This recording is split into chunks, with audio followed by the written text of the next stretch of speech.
Good evening. I am glad you are here tonight. We have a long journey ahead, but there is no need to rush.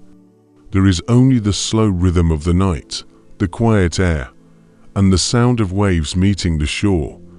I would like you to imagine a place, not a busy port or a crowded beach, but a quiet stretch of sand where the world feels far away. The air is cool, and the only light comes from the moon above. She is bright tonight, clear and full, her silver light spreading across the water, in a path that reaches from the horizon to your feet. You stand where the sand is damp, the edge of the tide just brushing your shoes. If you listen carefully, you can hear more than the sound of the waves. You can hear the breathing of the sea. The ocean moves in and out, as if it is alive, as if it is answering a voice that calls from above. That voice belongs to the moon. We have always known, even before we had the words to explain it, that there is a link between the moon and the water. The sea listens to her. It rises and falls under her gaze. Some nights, it climbs high upon the shore. Other nights, it pulls back, revealing rocks and pools and wet sand. We give this movement a name, the tide, but the name is only the surface of the story. Beneath it lies something far older and far more patient than we can easily imagine. Tonight, we will begin to follow that story. We will walk along the shore of time itself, from the earliest myths whispered beside campfires to the quiet truth, written in the language of science.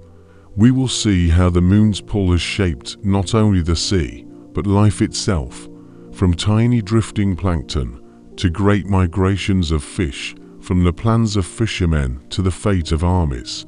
And we will see how this dance between moon and ocean has lasted longer than any city, any empire, perhaps even longer than life on land. For now, let us stay with the scene before us.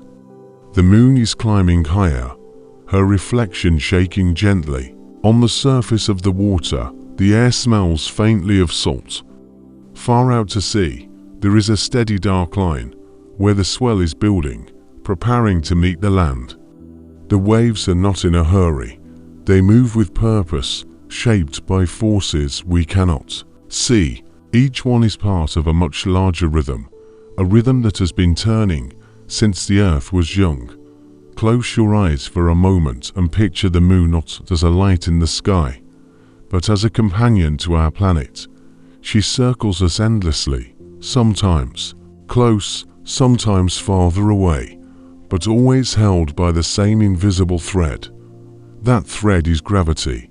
It is the quiet force that draws the moon toward Earth and the Earth toward the moon. It is the same force that holds the oceans in place, but also allows them to shift, to swell, to breathe with the moon's passing. Long ago, people stood in this same place, watching the same moon and the same waves. They had no satellites, no measurements, but they had eyes to see and hearts to wonder. They noticed patterns, that the tide was highest when the moon was full, that it changed again when the moon was new.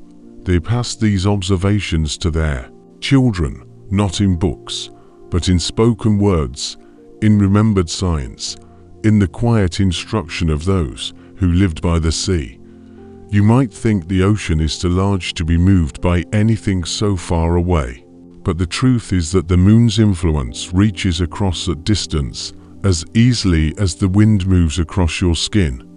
It is not a sudden, violent force. It is a gentle, constant pull, one that you do not notice in an instant, but over hours, as the shoreline slowly changes, as the sea reaches for the land, and then retreats again. Tonight, we are standing at the beginning of the story. In the next parts, we will follow the path of that pull, through the tales of the ancients, through the discoveries of scientists, through the living examples found in coral reefs and rocky shores. We will walk in the footsteps of sailors and farmers, and we will see how the moon's voice still guides the ocean, just as it always has. For now, simply listen. Let the waves come and go. Let the moon's light rest on the water. Let yourself become part of the rhythm. The ocean will rise, the ocean will fall, and together we will find out why. **** Long before there were ships with sails of cloth, before metal compasses or written charts, people watched the moon and the sea.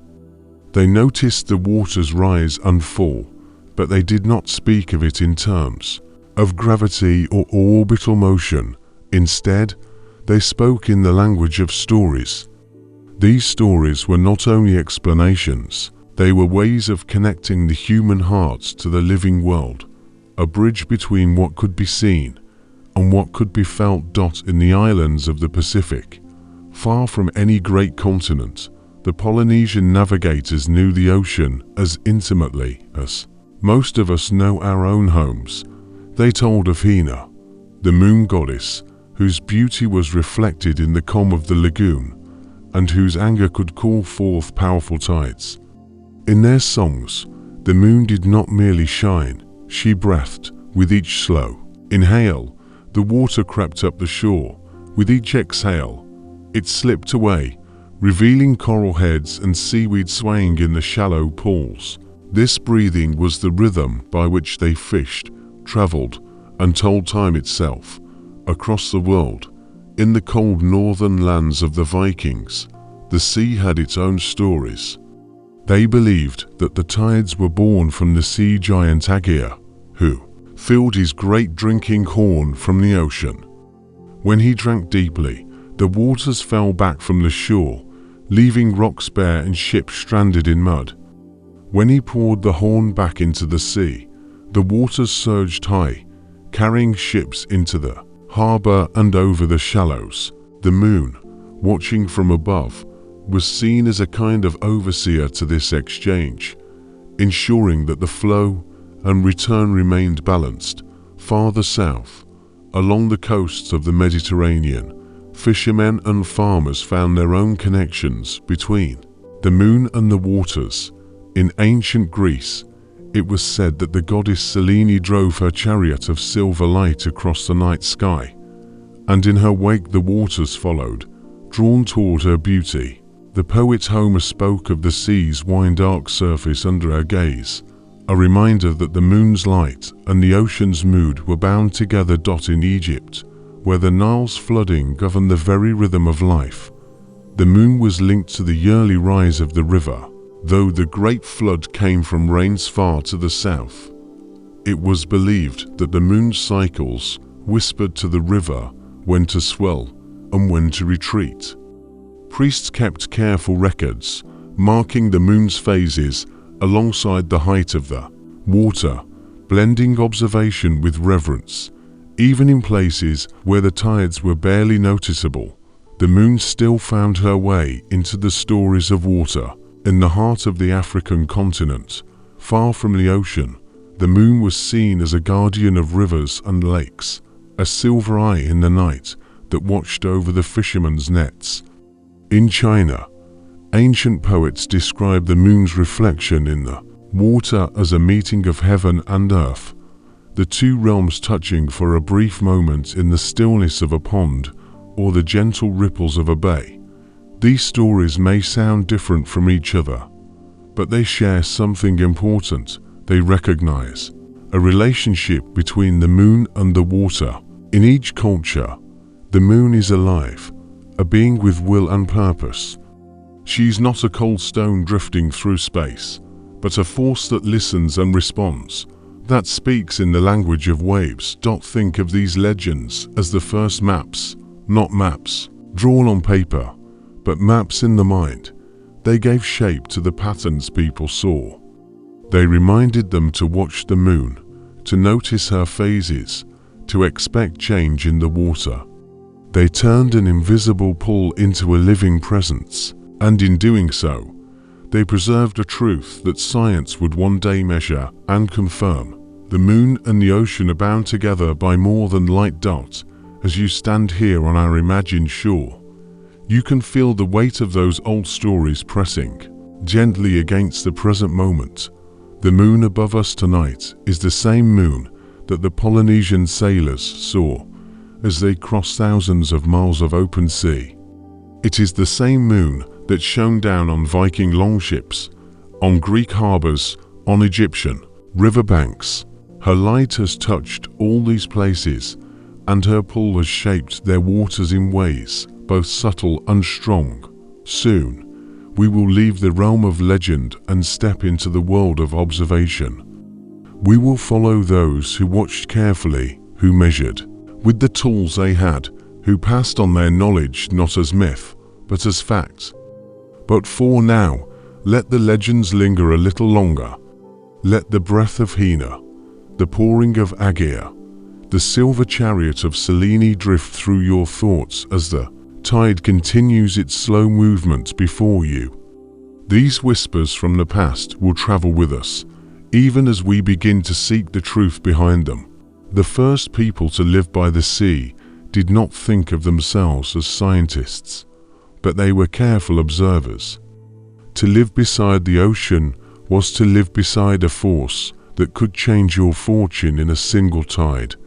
A low tide could reveal fish trapped in shallow pools, or expose the rocks that could tear open the bottom of a boat. A high tide could carry a ship safely into a harbor, or flood fields and homes if it rose too far.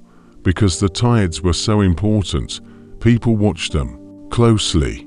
They noticed that the rise and fall of the water was not random. It followed patterns. Some of these patterns repeated every day.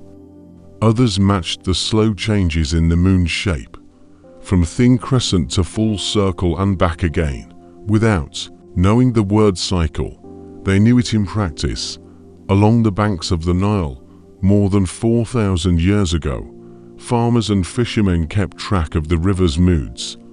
The Nile itself did not have ocean tides, but its delta met the Mediterranean, and here the water rose and fell under the moon's influence. Scribes marked the moon's phases on clay tablets, side by side with notes about the water's height. Over time, they began to see connections. A certain phase of the moon meant a stronger current. Another meant calmer water. This knowledge guided when boats could travel safely, when nets should be cast, and when harvests could be sent downriver, far to the east. In ancient China, scholars and merchants recorded the turning of the tides in the great estuaries where rivers met the sea. They built calendars that marked not only the seasons, but also the best days for setting out on long journeys. These calendars were carved into bamboo or written on silk, and they became prized possessions, passed down through generations. Some of these records spoke of the moon directly, noting that the strongest tides came when she was full or new, her light either bright and round or absent from the night sky. In the islands of Greece, the sea was both a pathway and a challenge. Sailors learned to wait for the tide to change before attempting to leave a sheltered bay. The philosopher Pytheas, who lived in the 4th century BCE, traveled beyond the Mediterranean into the Atlantic, where he was one of the first to describe, in writing, that the tides were linked to the phases of the moon. His words carried the weight of careful observation. The sea flows and ebbs in connection with the moon's rising and setting. Farther north, on the coasts of what is now Britain, the Celts and later the Romans built small stone markers along the shore to note the highest reach of the water. These simple lines, cut into rock or wood, told them when to expect the next high tide. For traders, this meant knowing when their cargo could be loaded directly onto boats from the shore. For farmers, it meant knowing when salt water might flood their fields. In the Arctic, Inuit communities along the coasts of Alaska and Canada also read the tides. Though their methods were different, they watched the movements of ice, which shifted with the flow of the water beneath. In their oral histories, they spoke of the moon's pull as something that not only moved the sea, but also guided the hunting of seals and fish. Though separated by oceans and continents, These early observers shared a common truth. The moon was a clock in the sky, and the tides were its hands. The more closely you watched, the more you could predict. And prediction meant survival. Think of them now. These watchers of the ancient tides. A Greek sailor scanning the horizon for the moon's light. A Chinese merchant checking the calendar, carved by his grandfather. An Egyptian fisherman glancing at the night sky before pushing his small boat into the water. None of them could see gravity. None of them could draw the moon's orbit. But all of them knew, with quiet certainty, that the sea answered to her dot. As centuries passed, these observations began to move beyond memory and into record. They formed the foundation for the science that would come later. The myths gave way, slowly, to measurements. The moon's role shifted from that of a goddess or a guardian to that of a force, still mysterious, but no longer entirely beyond reach. Soon, we will step into that world of force and motion, and we will speak of what the moon is truly doing to the ocean. But as we leave the eyes of the ancients behind, remember that their careful watching was the first step toward understanding. Without their patient records, the science we now take for granted might never have found its shape. Stand again on our imagined shore. The night is calm, the air is still, yet the water is moving. You can see it if you watch long enough, not in the crash of each wave, but in the slow change of the shoreline. The sea reaches farther up the sand, then pauses, then begins to fall back.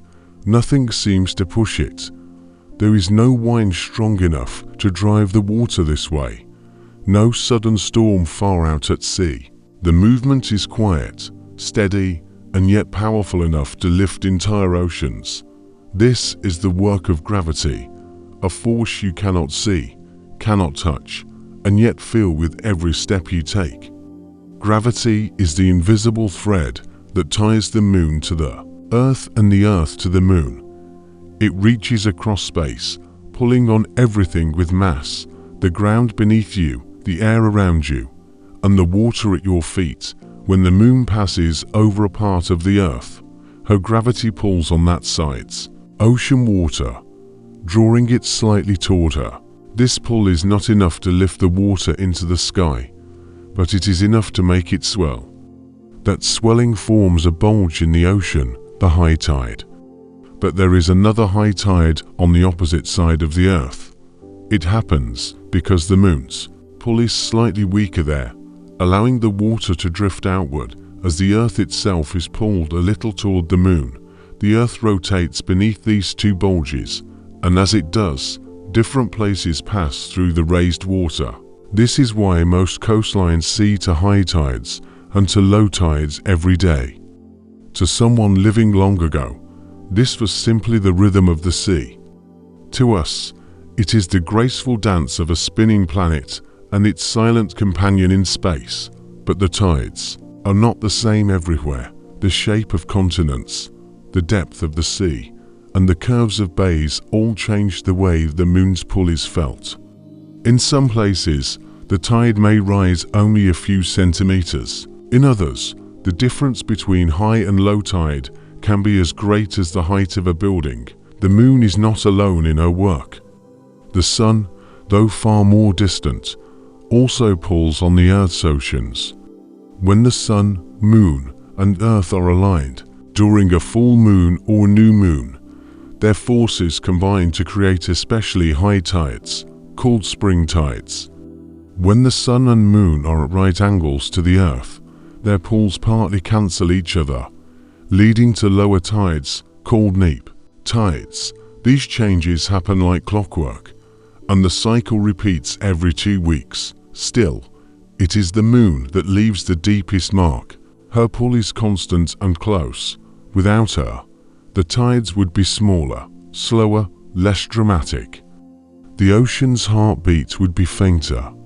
Some scientists even believe that without strong tides, life on Earth might have evolved differently, or, more slowly, The tides mix ocean waters, bringing nutrients from the deep up toward the light, feeding countless creatures.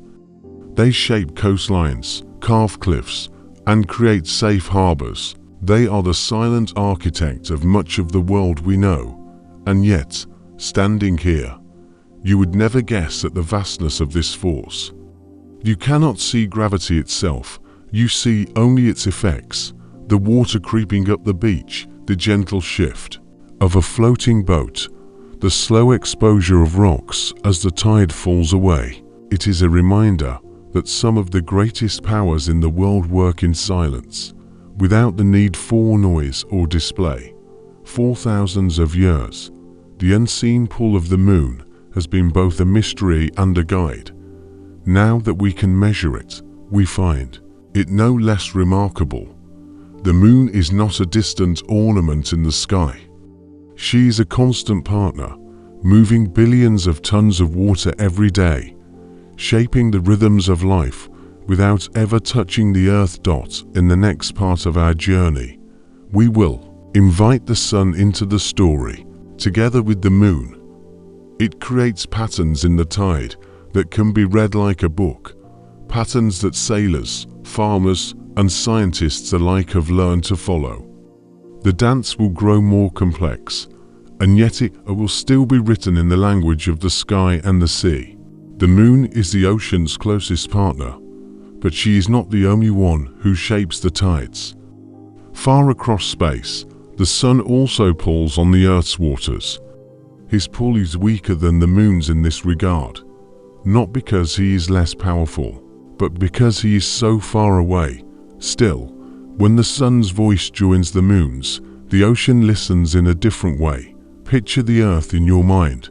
The moon orbits close by, circling once every 27 days. The sun is nearly 400 times farther away, yet his gravity stretches all the way here. At any moment, the Earth's oceans feel the touch of both these forces at once. Most days, their poles work at different angles, each shaping the sea in its own direction. But sometimes, their poles line up, and when that happens, the tides grow stronger. These especially strong tides are called spring tides. The name has nothing to do with the season of spring. It comes from the idea of the water springing forth, reaching higher and falling lower than usual. Spring tides occur twice in the moon's cycle, during the full moon, when the sun and moon stand on opposite sides of the earth, and during the new moon, when they stand together on the same side. In both cases, the sun and moon pull in line, reinforcing each other's grip on the ocean. During a spring tide, high tides climb higher, sometimes flooding areas that are normally dry. Low tides sink lower, revealing stretches of beach or seabed rarely seen. For those who live by the shore, these are days of opportunity and caution. Fishermen may find certain catches easier to reach, while sailors must watch for currents that run faster than usual. Then there are the neap tides. These come when the sun and moon pull at right angles to each other. During the moon's first and third quarters, their forces partly cancel, making the tides milder. High tide does not rise as far. Low tide does not fall as much. The ocean's breath is softer, its movement slower. This pattern, spring, neap, repeats every 2 weeks, an unbroken cycle written in the sky. People who live close to the water have known it for thousands of years, even if they did not understand why it happened. In places with dramatic tides, the difference between a spring tide and a neap tide can be measured in meters. In quieter seas, it may be no more than the height of a hand. The sun's role in this dance is a reminder that the tides are not just about one relationship, but many. The earth, moon, and sun form a moving triangle in space, and the tides are the shifting patterns drawn by their changing positions. It is a slow, graceful choreography, repeated endlessly but never exactly the same. Imagine standing on the shore during a full moon at spring tide. The moon's light is bright enough to cast shadows. The air smells strongly of salt. The water comes farther up the beach than it did the night before. You can feel the pull not just as an idea, but as a presence. The combined reach of the moon and the sun, invisible yet undeniable. Or picture the same shore during a neap tide. The moon is a half circle in the sky. The water is calmer, its edge steady, as if the sea has taken a smaller breath. The difference may be subtle to a casual visitor, but to those who know the water well, it speaks volumes. It says the sun and moon are pulling in different directions now, each softening the other's grip. The sun, vast and constant, does not change his pace to match the moon. He moves with his own rhythm, and yet the two work together in an endless pattern. Sometimes they stand side by side, sometimes they stand apart. Always, the earth turns beneath them, and the tides follow the geometry of their changing positions, dotting the parts ahead. We will look at how the shapes of our coastlines and the depths of the sea shape the way these tides appear to us, because even though the forces are the same everywhere, the ocean's response is as varied as the world's shores. The moon and sun may set the rhythm, but the earth decides how the dance is seen. The moon and sun set the rhythm of the tides, but the earth decides how we see and feel that rhythm. The oceans are not simple bowls of water. They are vast, restless bodies with shorelines that twist and curve, with depths that rise and fall, with hidden ridges and valleys beneath their surface. These shapes change the way the tides move, making each coastline speak with its own voice.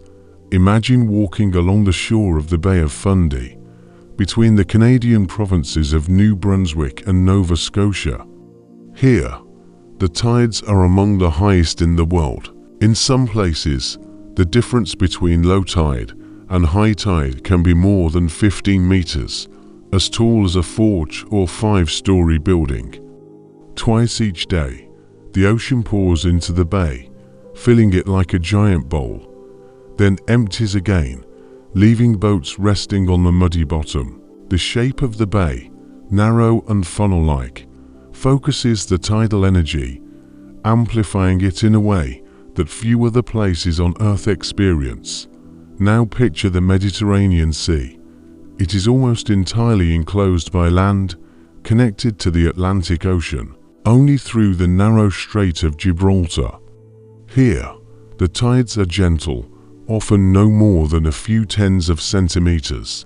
To someone used to the dramatic tides of Fundy, it might seem as if the sea hardly moves at all. The reason lies in the Mediterranean's limited connection to the open ocean. The tidal wave from the Atlantic can enter only slowly, and much of its energy is lost before it can travel far to the north. In Alaska's Turnagain Arm, the tide speaks with a different accent. The shape of the inlets and the slope of the seabed create a tidal bore, a single wave that travels upriver. As the tide comes in, this wave can be several meters high, rushing forward with a roar, turning the river against its own current. Surfers and kayakers sometimes ride this wave for kilometers, carried inland by the moon's pull, made visible in parts of Southeast Asia. The tide is so complex that it seems to follow no clear rule at all. In some harbors, there may be only one high tide and one low tide each day, instead of the usual two. In others, the heights of the tides can vary wildly from one day to the next. These patterns come from the way the tidal waves move around islands, through narrow straits, and across continental shelves. The water's journey is shaped as much by the land beneath it as by the forces above. Even the deep ocean has its tides, though they are less visible to the human eye. Far from any shore, the tidal bulges travel like slow, giant waves across thousands of kilometers. These waves stir the deep water, mixing it with the layers above, carrying nutrients upward, and helping to regulate the planet's climate. Without tides, much of the ocean would remain still and separate, its layers unmixed. For those who live by the coast, the tide's local character becomes part of daily life.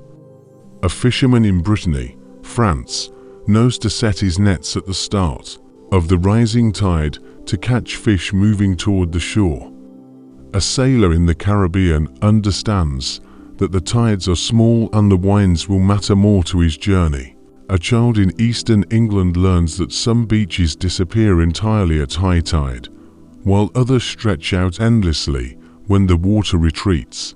These voices of the coastlines are reminders that the ocean's response to the moon and sun is never the same into places. The forces may be constant, but the expression is unique, shaped by cliffs and sandbanks, by channels and bays, by the invisible map of the ocean floor.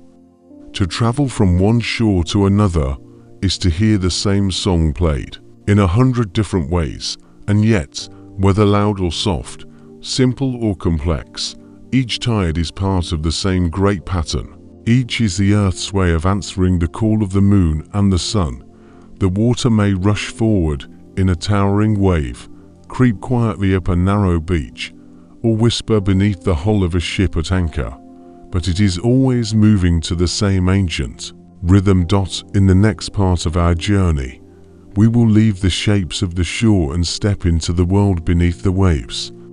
We will see how the creatures of the ocean use the tide not just as a background, but as a clock, a signal, a guide to life itself. If you stood at the edge of the sea and watched the tide each day, you might notice the patterns. But if you could slip beneath the surface and live among the creatures there, you would see something else, that the tide is not only a movement of water, it is a clock, and it is one that millions of living things have learned to read. Beneath the waves, the world changes with each turn of the tide. When the water rises, it brings with it a rush of food, plankton drifting in from deeper waters, nutrients stirred from the sea floor, small fish swimming inland with the current. When the water falls, it leaves behind shallow pools warmed by the sun, rich with life. For many creatures, the difference between high tide and low tide is the difference between safety and danger, feast and famine, life and death. On rocky shores, barnacles and mussels cling tightly to stones, waiting for the tide to return. They are sealed shut when the water is gone, conserving moisture until the sea covers them again. At high tide, they open to feed, filtering tiny particles from the water. Their lives are measured not in hours of daylight, but in the hours between one tide and the next. In the sandy flats of tidal bays, crabs bury themselves during low tide, emerging only when the water rises to feed and move about. Shorebirds, in turn, time their feeding to these moments, probing the wet sand for crabs and worms exposed by the retreating water. In this way, the tide links land and sea, connecting the rhythms of fish and shellfish to the movements of birds and even land mammals that hunt along the shore. Farther out to sea, some fish and marine mammals use the tides as invisible highways. They travel with the flood tide to move inland, conserving energy by riding the current. Then they return with the ebb tide, letting the sea carry them back toward the open water. Salmon entering rivers to spawn may wait for the right tide to help them cross shallow mouths without exhausting themselves. In coral reefs, the tide influences the timing of reproduction. Some corals release their eggs and sperm only during certain phases of the moon, when the tide and currents will carry them far enough away to spread, but not so far that they are lost. This synchronized event can involve thousands of corals releasing their tiny bundles into the water at once, turning the sea into a shimmering cloud of new life. The tide also serves as a kind of alarm clock for creatures that must avoid predators. Small fish may hide among rocks until the tide turns, then dash out to feed under the cover of moving water. Octopuses might wait for low tide to hunt in shallow pools where prey is trapped. Even the great whales feel the pull of the tides, as it affects the movements of the krill and small fish they feed upon. Humans, too, have learned to follow this hidden clock. Fishermen around the world know which tides bring certain fish close to shore. Shellfish harvesters wait for the lowest tides to collect clams and mussels from exposed beds. Coastal farmers time their planting and harvesting to avoid saltwater flooding during particularly high tides. What is striking is how universal this rhythm is. The tides change at different times in different places, but wherever they touch the shore, life bends toward their schedule. To live in the intertidal zone, the area between the highest and lowest tides, is to live by the moon's timetable. It is to know without thinking when the water will return and when it will leave. This hidden clock has been ticking for millions of years. Long before humans kept time with sun and shadow, the moon kept time with water and wave, and in many ways, it still does. Even in a world of digital clocks and satellite signals, the oldest clock of all still runs quietly, keeping its schedule. In the rise and fall of the sea. In our next chapter, we will look more closely at one of the most beautiful examples of life tied to this rhythm, the coral reefs and the moonlit signals that guide their most important events, far from the shore. In warm, shallow seas, there are underwater cities built not by human hands, but by countless tiny creatures.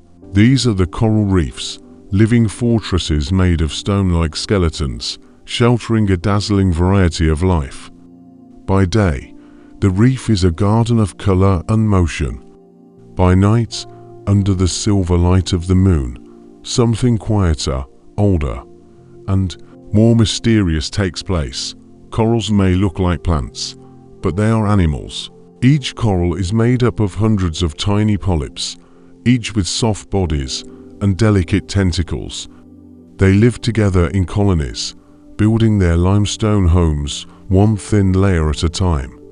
The reef grows slowly, year after year, century after century, and yet there are moments when the stillness is broken by a remarkable event, mass spawning. This happens only a few nights each year, and it is timed with exquisite precision. Corals in a reef, sometimes covering an area the size of a city, release their eggs and sperm into the water at the same time, turning the sea into a shimmering cloud of life. The timing is not random. It follows the moon. Scientists studying the Great Barrier Reef in Australia have found that many coral species spawn just after a full moon, often in the spring or early summer. The moon's light and the tides it controls seem to signal to the corals that the moment has come. In some reefs, the event happens a few hours after sunset, when the water is calm, the tide is slack, and the moon is high. Why such precision? Because the ocean is vast, and tiny coral larvae must have the best chance to survive. By releasing their reproductive cells all at once, the corals overwhelm predators. Fish and other creatures may eat millions of the drifting eggs, but millions more will escape simply because there are too many to be eaten. The gentle currents after the tide turns help carry the larvae to new places where they can settle and grow. The sight of a mass spawning is something few people ever witness. Divers describe it as standing in a quiet snowfall that rises instead of falls, with pink, white, and golden bundles drifting upward through the water. The moon above cannot be seen from beneath the surface, yet its presence is felt in the perfect timing of the release. It is not just corals that follow the moonlit tide. Some species of fish also spawn in connection with certain phases of the moon, gathering in huge numbers in places where the currents will carry their eggs safely. Sea turtles, too, often choose their nesting nights based on the moon, emerging from the sea to lay eggs in the sand when the tide is high and the light is bright enough to guide them, but dim enough to protect them from predators. These connections between moon, tide, and life are a kind of quiet conversation that has been going on for millions of years, long before humans could measure the moon's pull or mark the days on a calendar. These creatures were listening to our signals. They did not need to understand why the tides came and went. They only needed to know when if you could hover above a reef on the night of a spawning, you would see the surface glitter with drifting bundles, each carrying the potential for a new colony. The water would smell faintly different, rich with the beginnings of new life, and all around, the moon's light would touch the waves, the same light that touched corals before they were humanized to see them. The moonlit secret of the coral, one of nature's most delicate choreographies. It depends on countless individuals acting together, without a leader, without a sound, only the shared clock of the tide and the moon. It is a reminder that the pull we feel on the shore is felt just as strongly in the hidden places of the sea.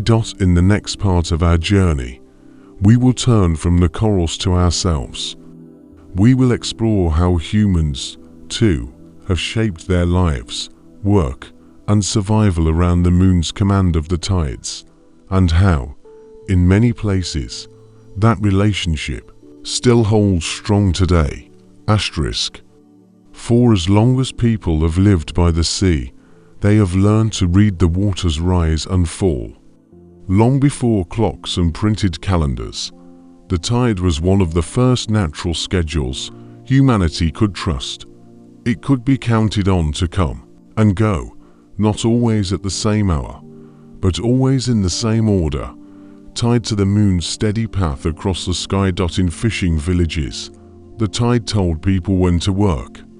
Nets were set when the water began to rise, to catch fish moving toward the shore. Traps for crabs and lobsters were placed, so that the returning tide would sweep the creatures into them. Low tide revealed shellfish beds, seaweed, and stranded fish that could be collected without setting sail at all. Children learned these rules early, not from books, but by watching their parents and grandparents move in rhythm with the water.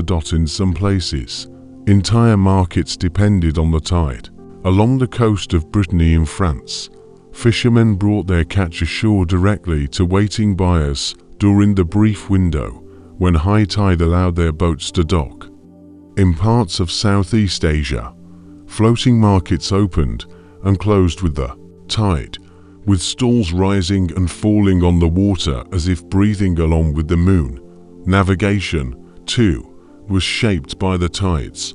In shallow harbors, ships could not leave or enter unless the water was deep enough to float them clear of the bottom.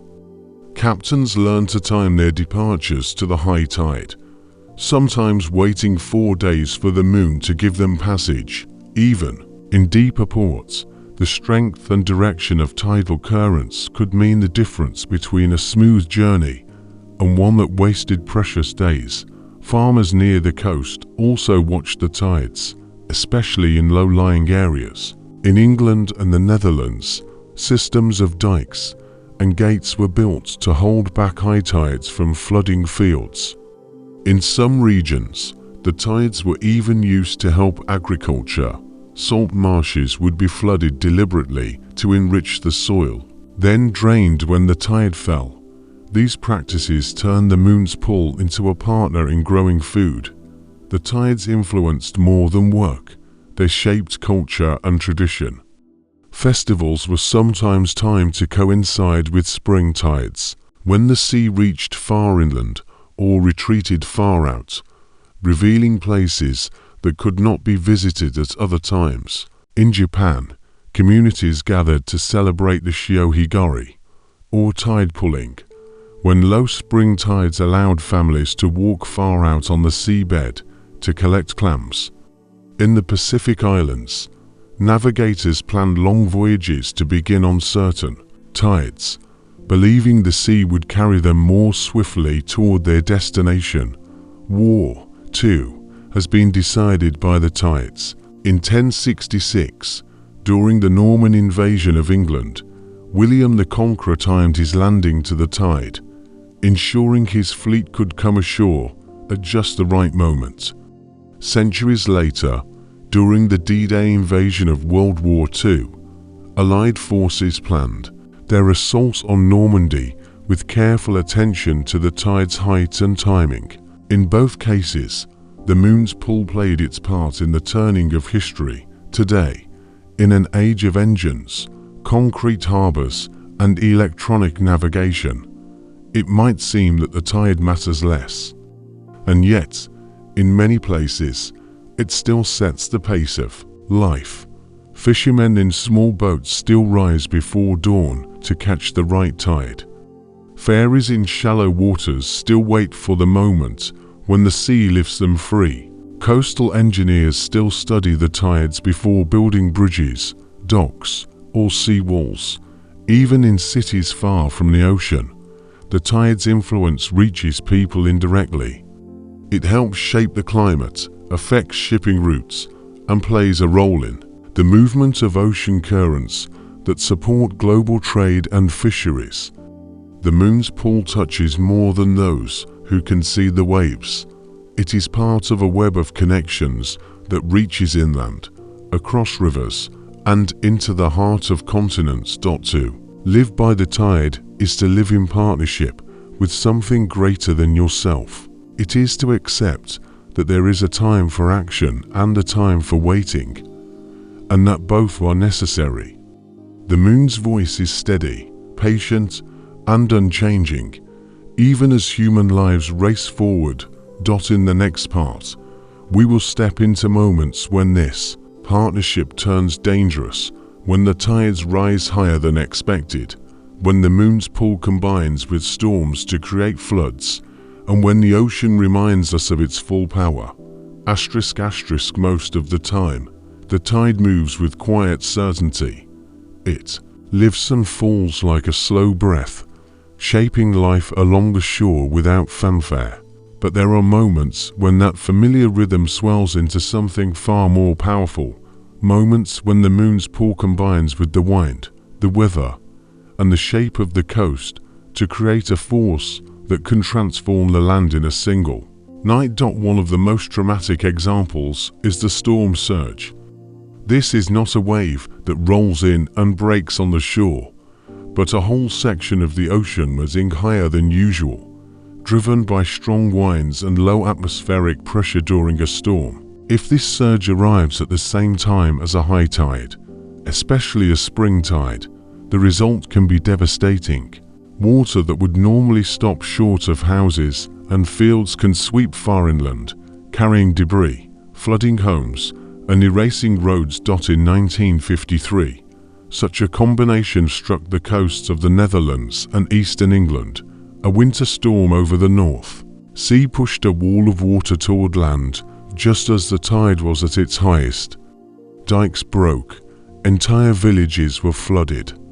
More than 2,000 lives were lost. In the Netherlands, this disaster led to the building of the Delta Works, an immense system of barriers and gates designed to control the sea's entry during dangerous tides.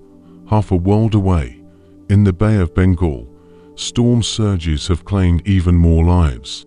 The shape of the bay funnels water toward its northern end, and when a cyclone drives the tide inland, it can reach far into low-lying areas. In 1970, the Bola cyclone brought a surge more than 6 meters high, coinciding with a high tide. The result was one of the deadliest natural disasters in history, with hundreds of thousands of lives lost. Tidal bores, though usually less destructive, are another example of the tide's sudden strength. These occur when an incoming tide rushes into a narrow river or estuary so fast that it creates a standing wave traveling upstream. In places like the Qianting River in China, these bores can reach several meters in height and move with a roar that can be heard long before they arrive. People travel from miles around to watch the spectacle, though the power of the water makes it dangerous to approach too closely. Even without storms or bores, extreme tides can surprise those who forget their schedule.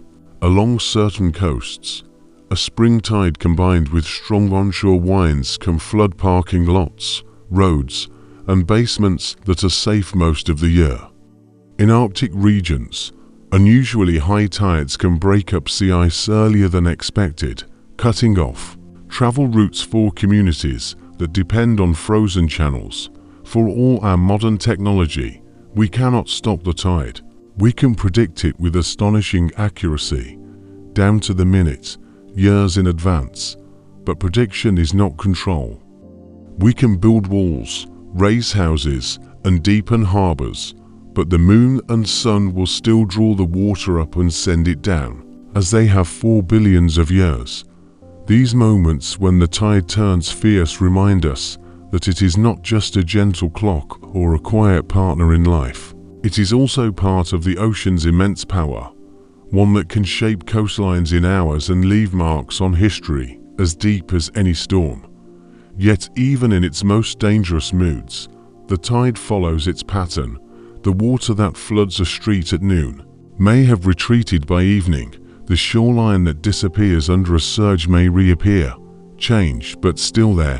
When the sea withdraws, the cycle continues, as it always has, though the memories of those moments linger long after the water is gone. In the next part of our journey, we will turn from danger back to history, to moments when the tide has played a quieter but equally decisive role in the turning points of human events, shaping the outcome of battles, journeys, and discoveries. ****. The tide does not choose sides, yet it has often decided the fate of battles, voyages, and empires. It moves to the moon's rhythm, indifferent to human plans, but those who understand its timing can turn it to their advantage, and those who ignore it may find themselves defeated before the first blow is struck. In 1066, William, Duke of Normandy, prepared to cross the English Channel with his army. His fleet waited along the French coast, not only for the right winds, but for the right tide. The ships needed to land at Hastings when the water was high enough to float them close to the shore, allowing horses and soldiers to disembark quickly. William's timing was perfect. He arrived when his army could move swiftly from ship to land, while the defenders were still scattered. The tide itself became a silent ally in his conquest. Centuries later, in 1588, the tides of the English Channel played their part in the defeat of the Spanish Armada. The Armada's heavy ships, designed for the open ocean, struggled to maneuver in the shifting tidal currents near the coast. The English Navy, with smaller, more agile vessels, used the tides to dart in and out of range, harassing the Spanish fleet and driving them into unfavorable positions. Perhaps the most famous example came on June 6, 1944, D-Day. Allied commanders had to choose a date when the tide, the moon, and the sun would align in their favor. They needed a low tide at dawn, so soldiers could see and avoid underwater obstacles planted by the Germans, but also enough daylight to advance. Inland, the moon's phase mattered too, because paratroopers dropping during the night before needed some light to navigate. The chosen date gave only a narrow window of opportunity. A shift of a week would have meant different tides and far greater risk. The invasion succeeded, and the tides retreated as the soldiers advanced. Even peaceful voyages have relied on the tide's schedule. In the age of sail, Merchant ships often had to wait in harbor for the right tide to carry them out without grounding. Navigators in the East Indies learned to use the tides to slip between islands swiftly, saving weeks of travel. In the Arctic, explorers timed their journeys to avoid being trapped by sea ice that could close in when the tides fell. Not all tidal influences were planned. In 1587, the first English attempt to settle in North America, the Roanoke colony, was delayed when ships could not pass through shallow inlets at low tide. The delay cost precious days and supplies.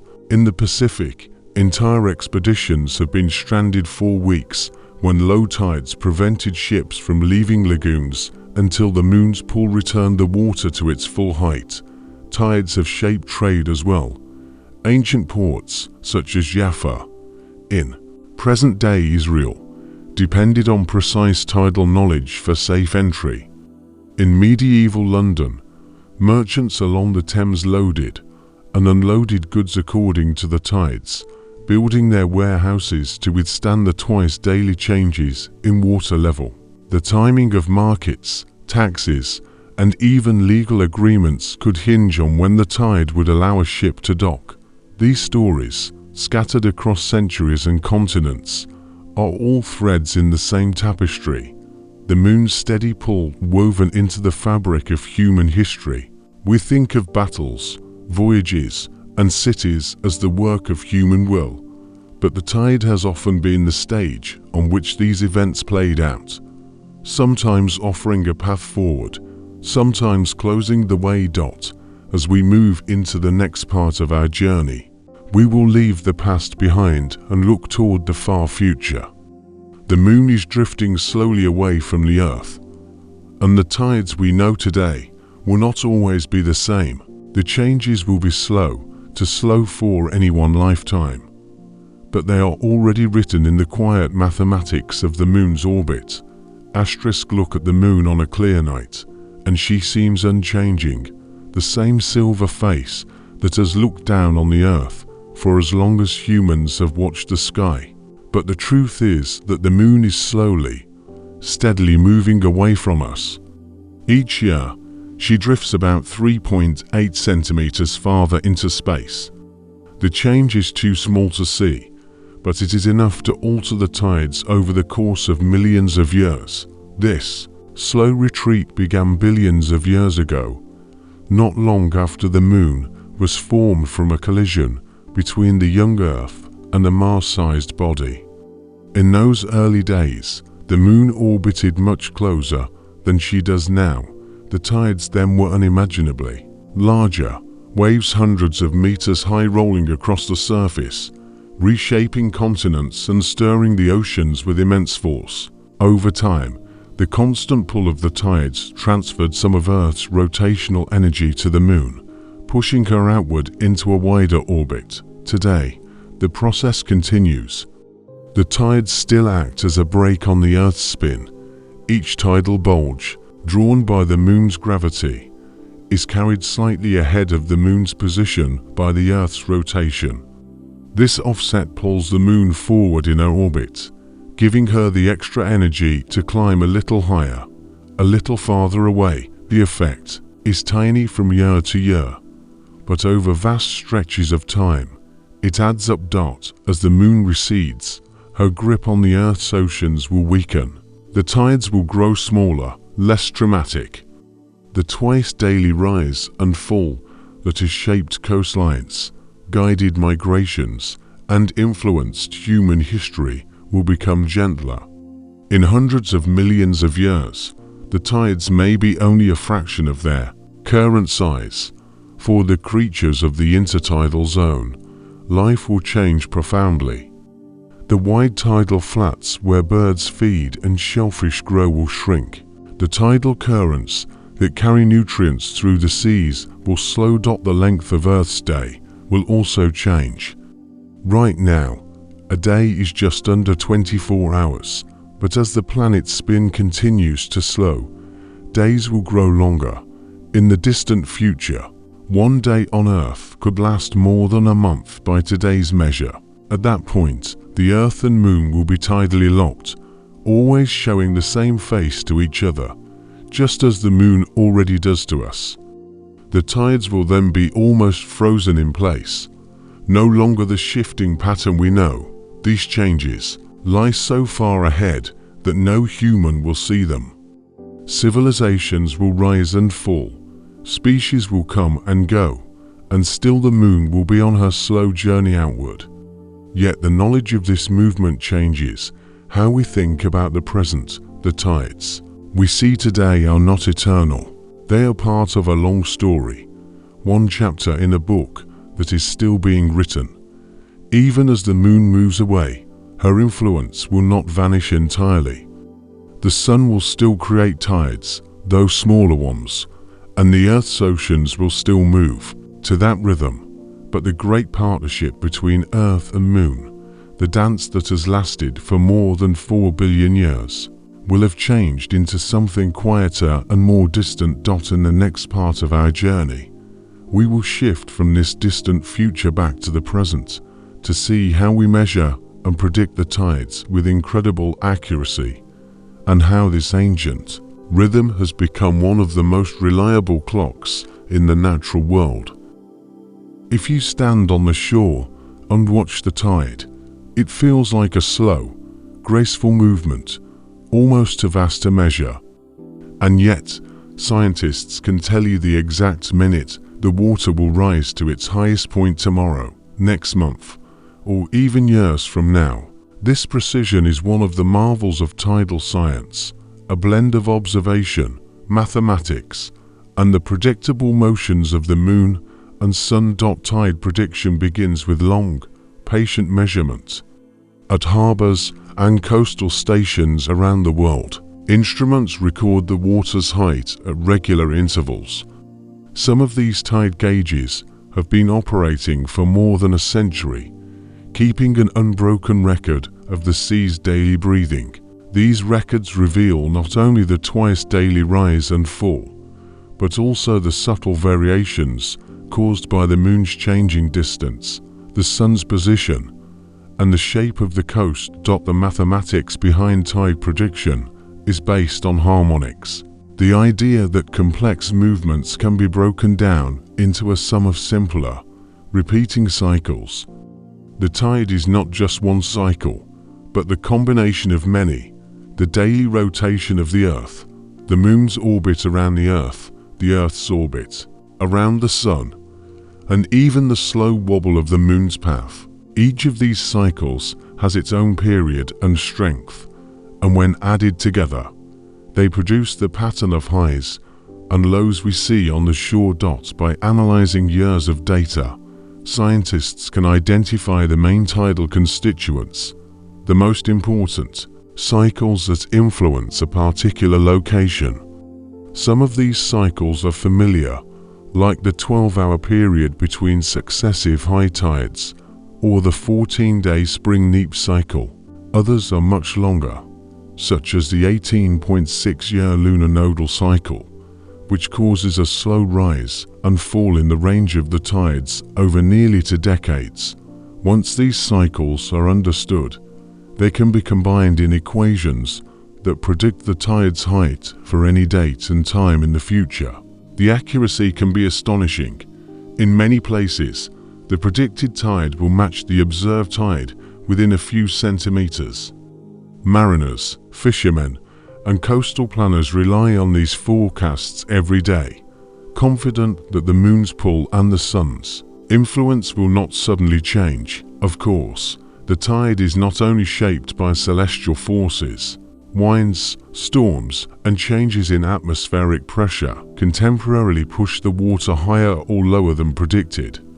This is why tide tables often list not only the expected times and heights, but also warnings that local weather can cause differences.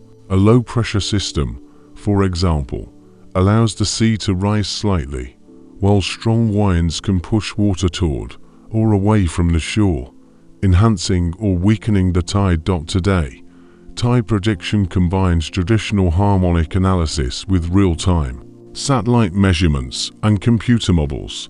Satellites can measure the sea's surface height over vast areas, while models simulate how tidal waves travel around the globe, interact with coastlines, and even move through narrow straits and channels.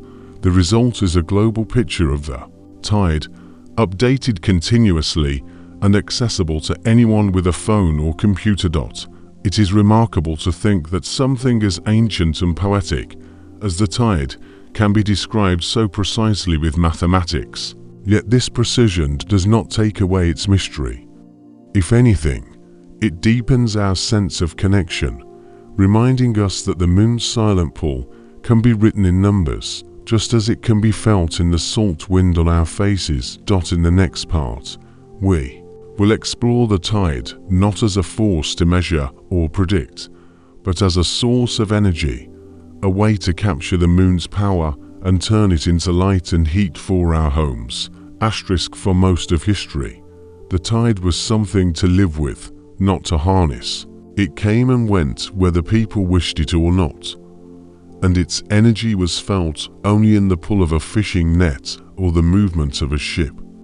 But in recent centuries, humans have learned to capture some of that energy, to turn the moon's pull into light, heat, and motion. The idea is simple in principle. As the tide rises and falls, it moves vast amounts of water. That moving water carries kinetic energy, the same kind of energy that turns a river's current into the spin of a water wheel. If you can place a turbine in the path of the tide, the flowing water will turn it, generating electricity. The challenge lies in the fact that the tide changes direction twice each day and varies in strength over the 2-week spring-neap cycle. The earliest tidal power systems were not for electricity at all. In medieval Europe, tidal mills used the rise and fall of the tide to turn millstones for grinding grain. A small bay or inlet would be dammed to create a mill pond. As the tide came in, gates would close to trap the water. When the tide went out, the stored water would be released through a water wheel, turning it just like a river mill. These systems were simple but effective, and some operated for hundreds of years. Modern tidal power works on the same principle, but with far more sophisticated technology. There are two main approaches: tidal barrages and tidal stream generators. A tidal barrage is a large dam built across a bay or estuary. As the tide rises, water flows into the enclosed area through gates or turbines, generating power. As the tide falls, the water flows back out, again passing through turbines. The Narrated tidal power station in France, built in the 1960s, is one of the most famous examples. It produces enough electricity to power tens of thousands of homes, using nothing more than the daily movement of the sea. Tidal stream generators, on the other hand, work like underwater wind turbines. Instead of blocking the water with a dam, they are placed directly in fast-moving tidal currents, often between islands or in narrow channels. As the tide flows past, it spins the blades, generating power without altering the coastline. This approach is less intrusive and can be scaled up by adding more turbines in the same area. The great advantage of tidal power is its predictability. While wind and solar power depend on weather and daylight, the tides follow a timetable set by the moon and sun, a timetable we can calculate centuries in advance. This makes tidal power a stable and reliable source of renewable energy. There are challenges, of course. Building turbines and barrages in harsh marine environments is costly. Salt water corrodes metal.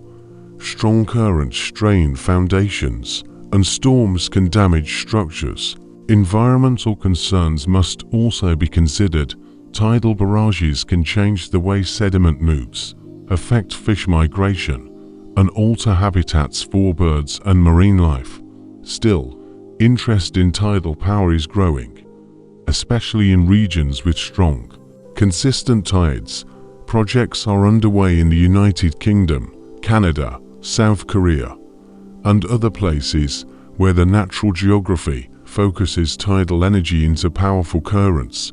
Engineers are experimenting with new turbine designs, floating platforms, and ways to anchor equipment with minimal impact on the sea floor. To harness the tide is, in a sense, to work directly with the moon.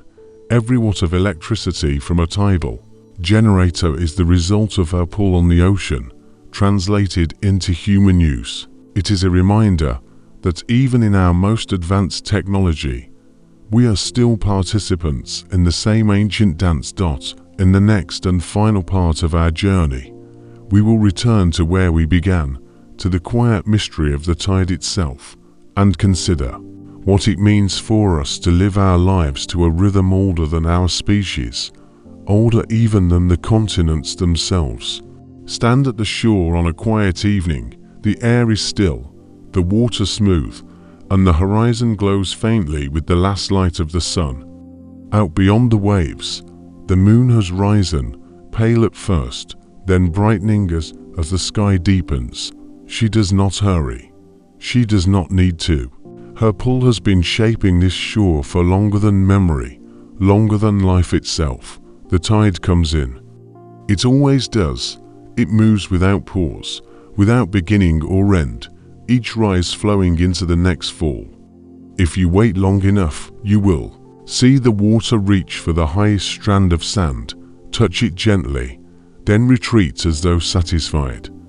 This movement is so familiar that it can seem ordinary, yet it connects you to the spinning of the earth, the orbit of the moon, and the path of the earth around the sun. The dance of tide and moon is not a performance for us alone. It shapes the lives of countless other beings. The barnacle sealed to its rock, the coral waiting for the right moon to release its spawn, the migrating quail turning with the currents, the fisherman timing his nets, the child chasing the edge of the retreating water. Each is a partner in this vast, wordless waltz. We have learned to measure the tide, to predict it with precision, even to capture some of its energy for our own use. We have fought against it with sea walls and gates, and we have celebrated it in festivals and traditions. But we have never stopped living by it, even in the busiest modern port, with engines roaring and lights burning through the night. Ships still wait for the tide before they leave or arrive. The old clock still runs, and there is comfort in that. In a world that changes so quickly, the tide offers a rhythm we can trust. It reminds us that not everything moves faster each year. Some things remain slow, steady, and certain. The tide does not ask us to keep up. It invites us to stand still for a moment, to listen, to feel the pull of something far greater than ourselves. When you watch the tide, you are watching time itself. You are seeing the accumulation of billions of years of cosmic motion, the conversation between Earth and Moon that began in fire and collision and has settled into this quiet exchange. You are seeing the heartbeat of the ocean, a heartbeat that will continue long but every human life has passed. Perhaps that is why the tide can bring peace to those who sit and watch it. It speaks of continuity, of connection, of belonging to a pattern older than thought. It tells us that we are not separate from the forces that move the stars and planets. We are part of them, carried along in the same currents of gravity and time. The tide will keep its appointments long after our calendars have faded, after our cities have changed, after the continents themselves have shifted, and perhaps far in the future, when the moon has drifted so far that the tides are gentle whispers instead of deep breaths, some other eyes, not human, will still watch the water rise and fall and feel the same quiet wonder. For now, here, we are, standing where land meets sea, listening to the oldest song on earth. The moon pulls, the water answers, and the dance goes on.